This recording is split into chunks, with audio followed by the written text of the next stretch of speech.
আজকে আমি তোমাদের সাথে আমার ছাদ বাগানে আমি কি কি সবজি গাছ লাগিয়েছি সেটা শেয়ার করব। চলো দেখে নাও কি কি লাগিয়েছি। প্রথমেই দেখাই আমার পেঁপে গাছ, আর পেঁপে গাছের টপটা একদম বাজে অবস্থা, আর তার পাশ থেকেই তুলসী গাছ বেরিয়েছে। তো এই পেঁপে গাছটা অনেক দিন ধরেই ভাবি বস্তাতে দেবো, কিন্তু দেওয়া হয় না। তবে হ্যাঁ, আজকে আমি এটা বস্তায় লাগাবোই। আচ্ছা, এই ভিডিওটাও তোমাদেরকে করে দেখাবো। এটা হচ্ছে আমার টমেটো গাছ। এই দেখো, একটা টবেই অনেকগুলো চারা ছিল, সেখান থেকে আমি আবার তুলে এই আর একটা টবে বসিয়েছি, আর একটা টবে বসিয়েছি। আর এটা হচ্ছে আমার পুঁই শাক গাছ, দেখো কতটা বড় হয়েছে। আর তার পাশেই রয়েছে, তোমরা অনেকেই চিনতে পারবে না, আবার অনেকেই চিনবে, এটা হচ্ছে খারকোল পাতা। এক ঝাঁক হয়েছে, দেখেছো? খারকোল পাতা কিন্তু বাটা খেতে খুব ভালো লাগে। আবার অনেকেই ডালটা, মানে যে ডাটাটা হয়, সেটা চিংড়ি মাছ দিয়ে ভাজা করে, যেটা আমার শ্বশুরবাড়িতেই হয়।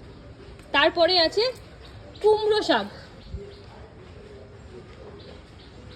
দেখেছো এক ঝাঁক হয়েছে। এই কুমড়ো শাকেও তাই করব। এই যে বেরিয়েছে চারাগুলো, এগুলো অনেক কটাই চারা আছে, এইগুলো আরও দু একটা টবে বসিয়ে দেবো, তাহলে আরও এক ঝাঁকড়া হবে। তারপরে এদিকে আছে লঙ্কা গাছ, আর লঙ্কা মানে গাছের পাশেই তোমার তুলসী গাছ বেরিয়ে গেছে, ওই জন্য এই লঙ্কা গাছের এটাকে নিয়ে আর একটা টবে দিয়ে দেবো।